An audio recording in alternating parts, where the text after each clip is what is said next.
A continuación, nos corresponde el siguiente orden del día. Los derechos de la comunidad Rastafari en Antigua y Barbuda. Corresponde al informe de las medidas para mejorar los derechos de la comunidad Rastafari en Antigua y Barbuda, por solicitud de la Misión Permanente de Antigua y Barbuda. En este sentido, me complace ofrecer la palabra al señor representante permanente de Antigua y Barbuda, embajador Sir Ronald Sanders. Tiene usted el uso de la palabra.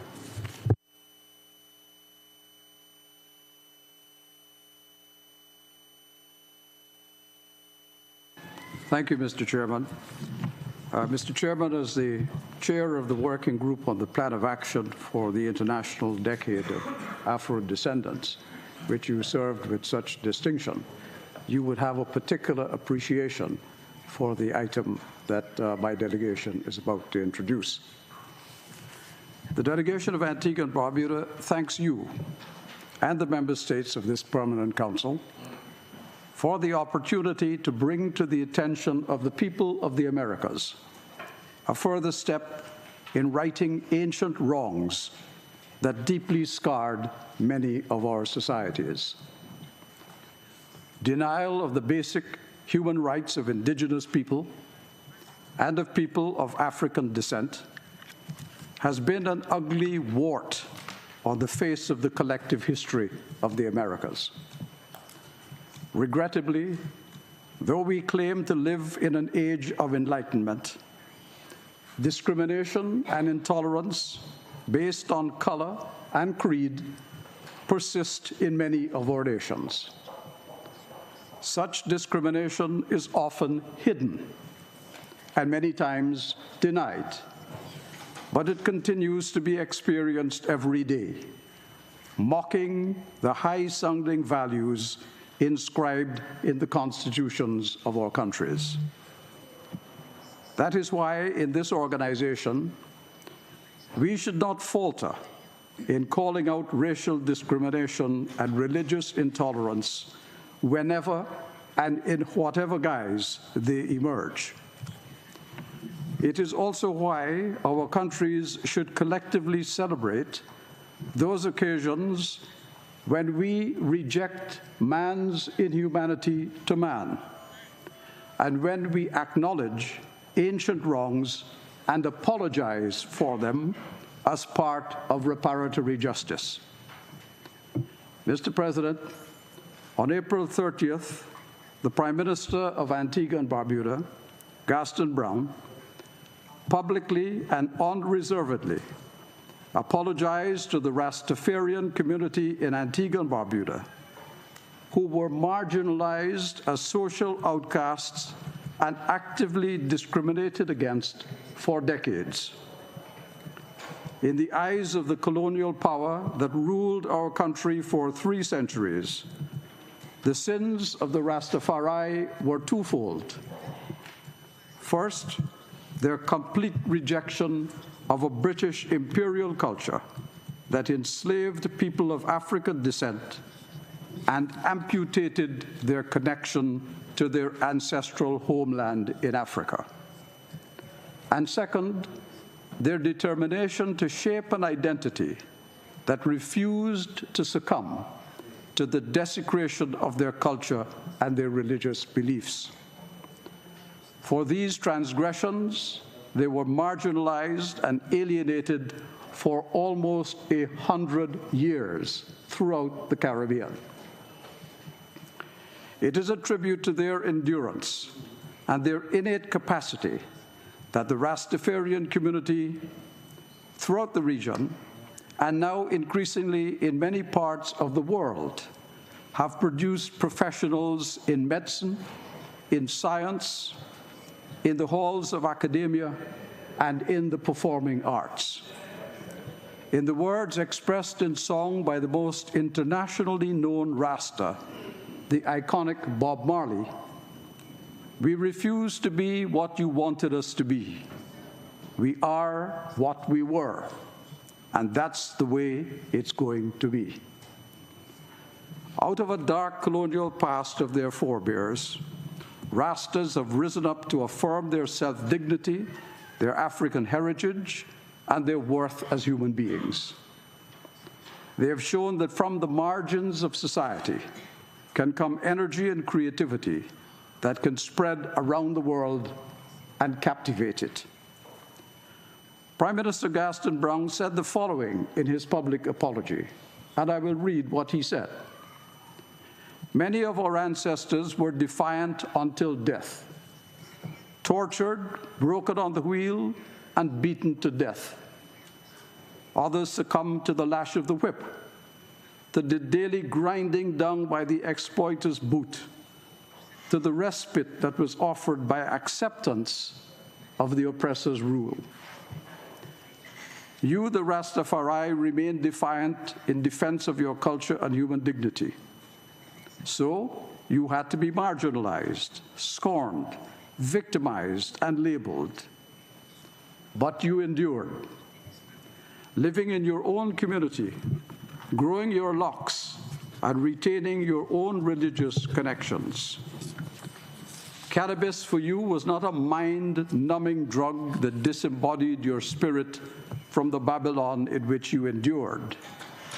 It was a vehicle for religious communion with Zion, the place where Black people lived with dignity, in freedom, and connected to their being.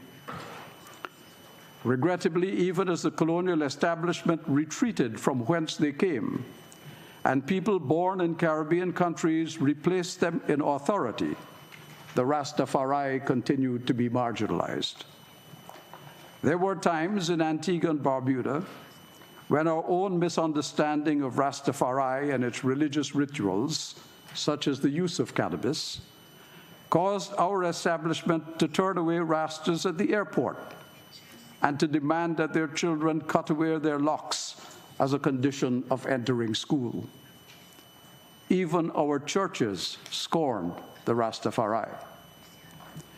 That discrimination went on for decades, preventing the Rastafarian community from escaping the confines of poverty and denying them the right to explain who they are, what they believe, and what part they wish to play in the homelands that are now our collective heritage. It is long past time for discrimination, marginalization, and rejection of the Rastafarian community to end. In the full knowledge of all that I have described here, my government pledges recognition of the Rastafarian community and equality as an integral part of our community. And just as we accord the right of others to practice their religion, including their religious rights within their churches, so too do we accept the rights of the Rastafari to practice their liberty, their cultural and religious practices, including their sacramental use of cannabis. For all the harm that has been done to the Rastafari over the decades in Antigua and Barbuda, I apologize most sincerely on behalf of my government and the government that went before us. That was the Prime Minister's public apology. Mr. President, the Prime Minister and government of Antigua and Barbuda have already taken steps to recognize the dignity and worth of the Rastafarian community as an integral part of our society. Members of the Rastafari have long served as teachers in our schools and as key members of our farming community. Now they serve as senators in our parliament and in our diplomatic service, including with the rank of ambassador. Mr. President, the actions of the Prime Minister of Antigua and Barbuda gives meaning and substance to the Inter-American Democratic Charter, which in its proper application underscores the important values for which we stand as a community of nations in the Americas. The measures that have been taken are consistent with Article 9 of the Charter, which commits us all to the elimination of all forms of discrimination, especially gender, ethnic and racial discrimination, as well as diverse forms of intolerance, the promotion and protection of human rights of indigenous peoples and migrants, and respect for ethnic, cultural, and religious diversity in the Americas, contributing to strengthening democracy and to citizen participation. Mr. President, members of this Council, Antigua and Barbuda is proud of this historic action. I am pleased to have with me today a Rastafarian member of our diplomatic corps, Ambassador Franklin Francis, Ras Frankai Tafari, to identify him properly. He's also a leading representative of the Rastafari throughout the Caribbean, having received the highest honors of the community. And with your permission, Mr. President, I would like to ask Ambassador Frankai Tafari to address this Council, and by doing so, to create history. He will be the first member of the Rastafari community to speak to such a high-level representative body of the nations of the Americas. And if I may, I will invite him to speak. Thank you. Adelante, por favor. Franklin Francis. Good morning to the distinguished delegates, and greetings in the name of Haile Selassie I, acknowledged as the divine inspiration of the Rastafari nation. I convey the thanks and appreciation of the Rastafari nation for the historic opportunity to address this august hemispheric body, the Organization of American States, on such an important issue as human rights and justice, which we believe should be of concern to the nations and peoples of the world. The Rastafari nation commends and thanks the government of Antigua and Barbuda and the Honorable Prime Minister Gaston Brown for his unique, sincere, and heartfelt apology to Rastafari for repair and redress for the atrocities inflicted on Rastafari for their acknowledged utilization of cannabis and their strong stance in defense of the oppressed and downtrodden minorities in our hemisphere and indeed in the world. This apology comes on the heels of previous token allowances to the Rastafari community, including the admission of dreadlocks youth into the educational institutions in Antigua and Barbuda, and the cessation of the trimming of the dreadlocks covenant of incarcerated Rastafari brethren and sistren.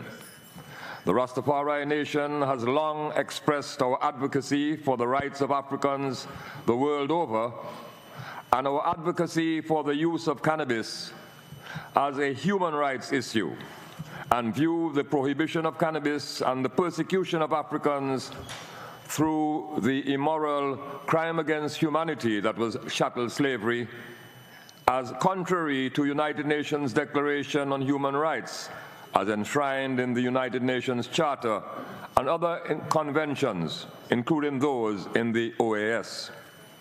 The apology and declared intention for repair and redress is thus seen in the context of the call for reparatory justice for slavery and colonial oppression, expressed by the establishment of the CARICOM Reparations Commission and voiced by other Africans in the diaspora and on the continent.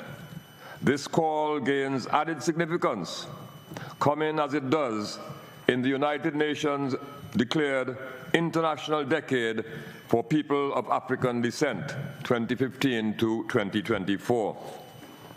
We express the hope that the call for reparations will see a recognition of Rastafari's sacramental use of the herb cannabis and involvement and inclusion in the material benefits to be derived from proper utilization of cannabis. Further, that repair and redress will involve assistance to the formerly disadvantaged Rastafari and African communities, and for the Rastafari inclusion in the civil society, community, and societal deliberations on developmental and other issues of concern to all oppressed peoples. noting that Rastafari and African peoples are situated throughout the nations of the Americas, it is our hope and fervent prayer that the call for reparatory justice will be heeded not only by other Caribbean leaders, but by other hemispheric leaders and the entire international community. To the distinguished delegates of the 34 nations of the Americas represented here, I give my heartfelt thanks for the honor of addressing you. Thank you, sir.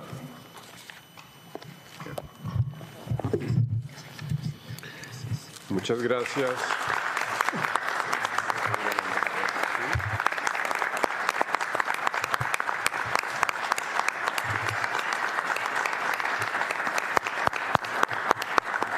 Mr. President, I simply wanted to thank you for allowing my delegation and my country to make history today under your distinguished presidency. Thank you very much. Muchas gracias a usted, señor embajador, por su iniciativa, su presencia y por participar en este foro de la importancia de ese hecho que pertenece a la identidad cultural de la realidad de nuestro continente.